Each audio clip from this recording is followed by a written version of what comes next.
coach, I've noticed that one of the things that holds people back quite often is the fear of failure. People don't want to experiment. They don't want to take risks. They don't want to admit it when things haven't succeeded the way they planned. So they duck and they dodge failure, and they only do what they already know how to do. It's very self-limiting. I'd like you to think about ways you can nurture within your team and within yourself opportunities for people to fail forward. In fact, how can you create a playground for failure where people are willing and able and not disproportionately punished for failing? You know, failure is the vehicle that you have to get into if you're ever going to reach that destination of success.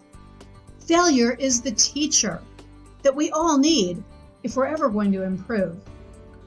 Failure is not something to be ashamed of. In fact, I just absolutely refuse to worry about blame and shame. Failure is the best textbook you can ever get your hands on. There's no better place to learn than in those places where you might fail. So, if that's true, if we need to fail, and if we can become better by failing, well, then we need to learn how to make the most of our failures, how to repurpose the mistakes that we make, how to use them to our advantage, how to learn from them. Even when we've done pretty good, what can we find within the pretty good that would make us even better? This is an incredible workplace culture to create, and it all starts with you. You have to be willing, ready, and able to role model what I'm describing. I could go on and on for hours about all the mistakes I've made in my gardening over the past few years. But I find it's not all that productive to dwell on my mistakes. I don't waste time blaming or shaming or beating myself up when I make mistakes. Instead, I look for the learning opportunity within them. What could I have done differently? What will I try next time? What resources could I have consulted? Maybe they'd help me prevent future mistakes too. Let me show you just a few of the mistakes that I've made. Carrots. I'm in year number 3. Year 1 of growing carrots, I didn't prune them. I didn't thin them out when they started to emerge from the straw bales. And that meant that all of my carrots were sort of deformed. They didn't have enough room to grow under the straw. They were bumping into each other. And so I had lots of squat, misshapen carrots. They still tasted great, but they weren't nearly as high yield as they could have been. Year 2, in the straw bales, I spread the carrots out appropriately. And they were pretty good. They did well. But you know, you have to plant carrots quite early in the season, and straw bales take time to break down. So although they were the right shape, they weren't as long as I thought they could be. So this year I am attempting to grow carrots in containers of dirt. I'm still growing some in the straw bales because I want to make a comparison. I've thinned them out appropriately, and hopefully I'll have all the right conditions. Oh, something else I did this year. I didn't plant all the carrots at the very same time. I gave myself an opportunity to have multiple harvests of carrots. That way I think I can enjoy them a little bit more and not have to try to freeze and eat and give away as many carrots all at once. I also have a situation this year that I haven't figured out what I'll do differently next year. Maybe some of you will have some advice for me. These poor straggly little plants over here on the left-hand side, those are sesame plants. I wanted to grow and harvest sesame seeds to add to my herbs and spices. I've got a pretty good collection of things that I've grown. The poppy seeds are doing great, the poppy plants, but the sesame seeds never quite got off the ground. The sesame plants, I didn't even transplant them because this is the best they ever looked. It was downhill from here.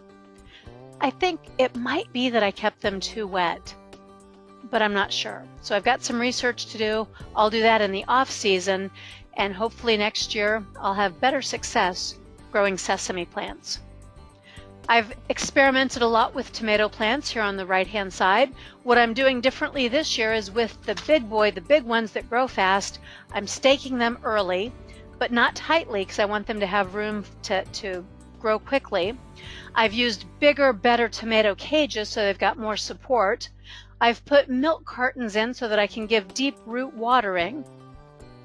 And I think because I've learned those lessons along the way, I think this year's tomato crop might be the biggest and best yet. Although I should tell you that I have planted considerably fewer tomato plants because last year's harvest was absolutely overwhelming. I am learning some lessons too about my herb garden here in the middle. I had heard with straw bales that you can plant things closer together than you would in dirt. And so what you see here are 3 rows. On the left is basil, in the middle is oregano, and on the right-hand side is parsley. The parsley and the basil, they did great. I was harvesting those about every other day and dehydrating and drying them so that I had dried herbs to last all year round. In fact, I gave some away last year too. But the oregano never quite got to that same level of productivity. And I think it's because oregano wants more room. Oregano doesn't want to be in the middle in a tight row. As you can see, it actually chose on its own to only sprout up about every other plant where the other ones are denser. So this year I've given oregano more room to grow. I learned the hard way that you can in fact grow way too many hot peppers, and it means something. When it says it's very, very hot, it really is very, very hot, hotter than I wanted for my salsas and pickles. So this year I'm growing a different type of pepper to put into those products. Here's one of my best lessons. I learned that you can make jam, or jelly rather, out of red bud trees. You harvest the red buds off. This is in early spring. You soak them down so that it's just the tea of the red buds, and you can turn that into a jelly.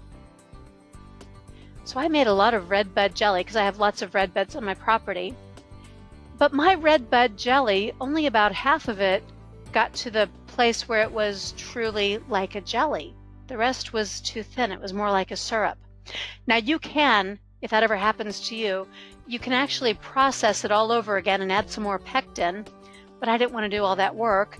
So it occurred to me, since this stuff was pretty tasty, it occurred to me that it might make a very good simple syrup.